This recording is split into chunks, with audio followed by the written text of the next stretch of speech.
I don't have anyone else signed in. Is there anyone neutral to Senate Bill 254 in Las Vegas or up here in Carson City? If you're neutral, please come forward and present your testimony. And I do have to remind everyone we are limited on time today. We will take opposition after this. So, neutral to Senate Bill 254. Yes, I'm neutral on 254 with some questions. My name is Tim Stebbins. That's Timstebbins, and I live in Henderson. And I have some questions about the wording in SB 254. My focus is more on the, not to do with this violation or contesting of governing documents, but it also sucks in any violation, alleged violation of the statute on 116, which is all new. This hasn't been done that way before. Kind of adds another layer. But one of the things that I'm concerned about in the bill, there seems to be a major emphasis on punishments for a party filing a bad faith, false, fraudulent, or frivolous complaint. Mr. And that's Stebbins, fair enough. Can you direct me to where that is in the bill? I think let me see if I can.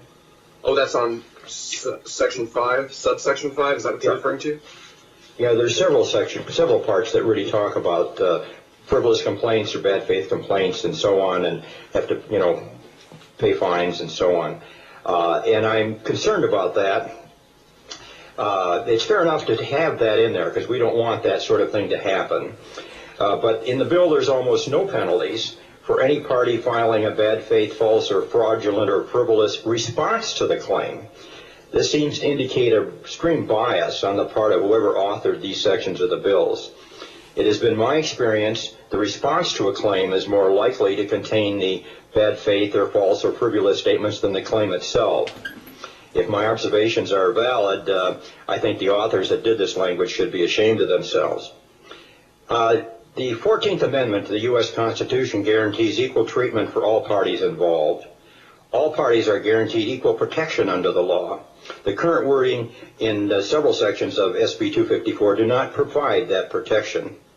I had previously submitted some wording changes aimed at trying to get the equal protection to Senator Koppening, but it appears my attempts were probably too inept to be taken seriously. I apologize for my shortcomings.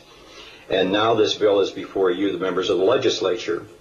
You all took an oath to support, protect, and defend the U.S. Constitution. And I believe to honor that oath is now your responsibility to work with LCB to adjust the language of SB 254 to ensure that all parties to the claim are provided equal protection. I also believe there should be consequences for any party that refuses to provide the written response to a claim called for in the bill, and consequences for any party that refuses to participate in the mediation called for in the bill. It has been my experience the party named in the claim more often than not refuses to participate in any attempts to resolve the concerns or complaints of the party filing the claim. There seems to be a little in the bill that addresses this very common issues.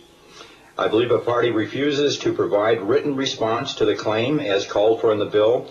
The allegations in the claim should be considered substantiated. I'd like to see this added.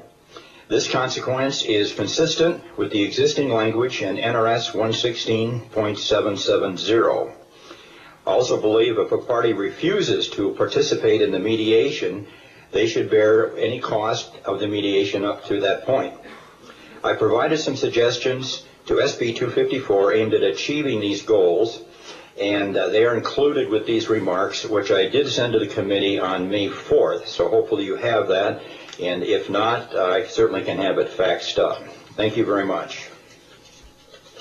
Thank you very much, Mr. Stebbins. I appreciate your comments. Are there any questions for Mr. Stebbins? Mr. McCarthy, Mr. Carrillo? I don't see any questions. Thank you.